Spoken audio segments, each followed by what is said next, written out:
Before you put that on, that was a very exciting talk, and I have some quite exciting questions as well. Vamos começar com a pergunta da praticalidade do anarcocapitalismo, da praticalidade das leis privadas. Eu tenho duas perguntas aqui. Por que o anarcocapitalismo ainda não surgiu? Os Estados nacionais impedem o surgimento de concorrência? Como levar o anarcocapitalismo para a realidade? Essa pergunta do Rafael Gutmann. E como se poderia também, na mesma linha, como se poderia implantar tal sistema de leis privadas, levando em consideração que o governo tende a não abrir mão do seu direito de legislar? Yeah, that's a good set of questions, and I think my son spent an hour or so giving his answers to those questions in effect. And in a sense, he's really following on a line of argument that I made 30-some years ago. I think revolution is usually a poor policy, that as the world now is, the real reason people want government is so they won't be murdered in their beds, and therefore the more chaos you have, the more support there is for strong government. So I think the right strategy is one that involves in some way privately developing alternatives to government, sort of gradually replacing government rather than overthrowing government.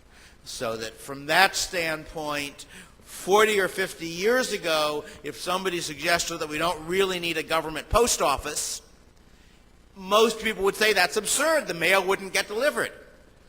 Nowadays, when somebody says that, you say, by the way, where did you get that UPS package from?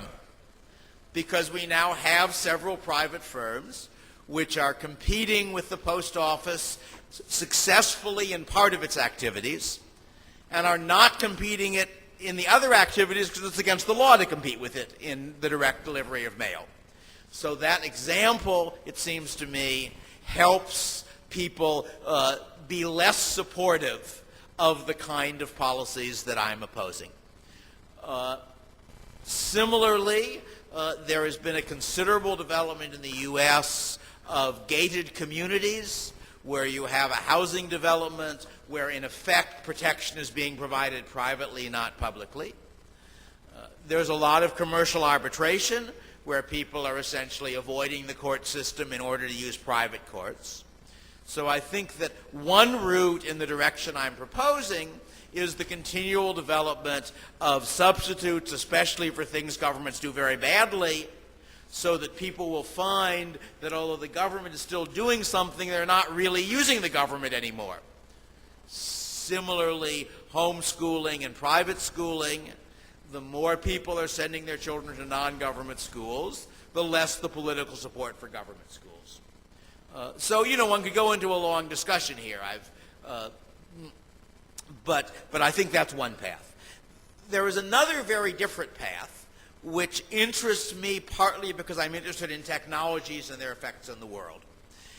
And if you read my most recent book, which is called Future Imperfect, and which is a book about technological revolutions that may be happening and their implications, one possibility is for an online world that government has very little control over.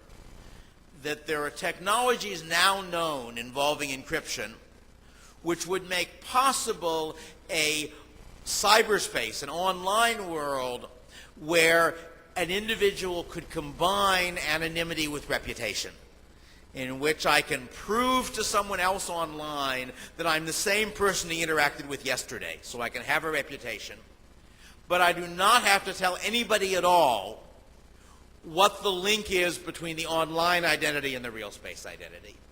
And it is very hard to tax or regulate somebody if you do not know who he is.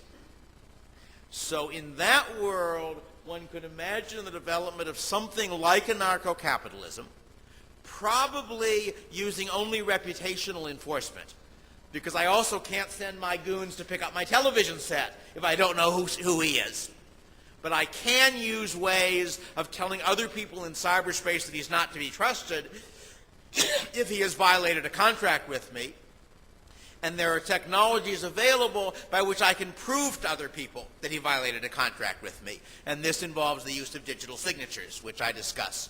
So if you read the early chapters of Future Imperfect, which you can do for free because it's on my website as well as being published, that will suggest a possible technological future in which governments continue to control real space. They continue to control the physical reality, but more and more of people's lives is being lived in cyberspace, and in which cyberspace could end up as something rather like the kind of anarcho-capitalism I'm describing. So that's a different answer to the same question. And of course, the third answer is the one that Patri gave you a little while ago. I am a little less optimistic than he is. I think that, like most radical ideas, his will probably fail.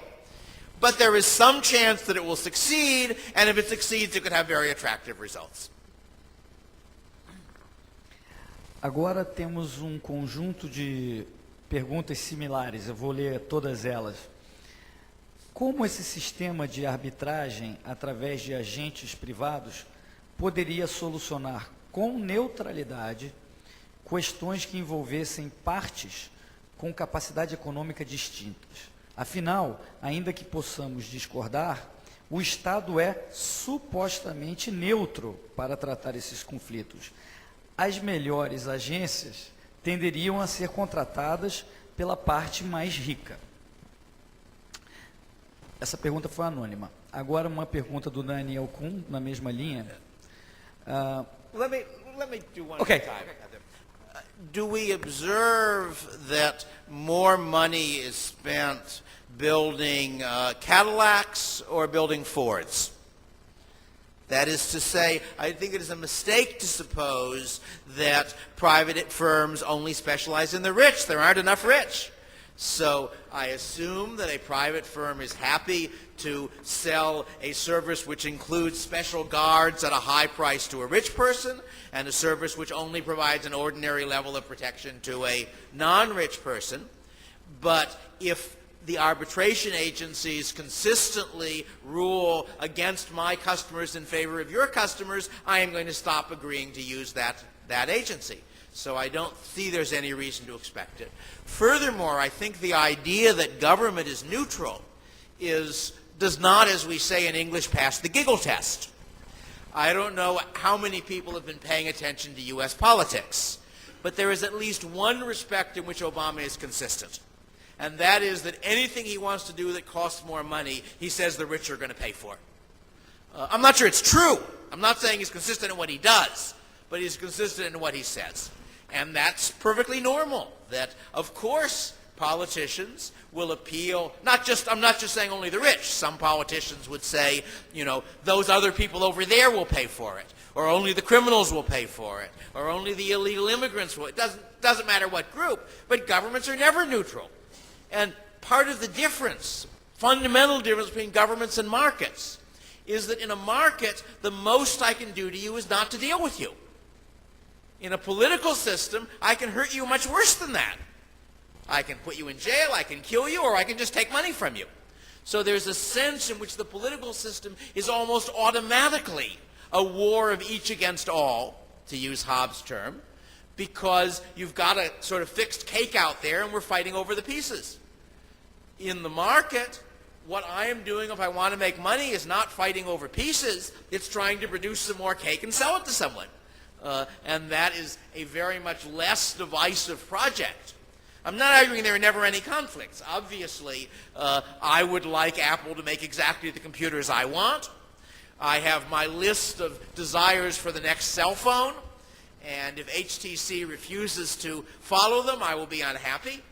But nonetheless, they aren't making me worse off. They just may or may not be making me as much better off as I wish they would. It has, by the way, a 5-inch screen, if anybody wants to design the next cell phone for me. And unlike Dell's 5-inch screen, it does not run on the AT&T network.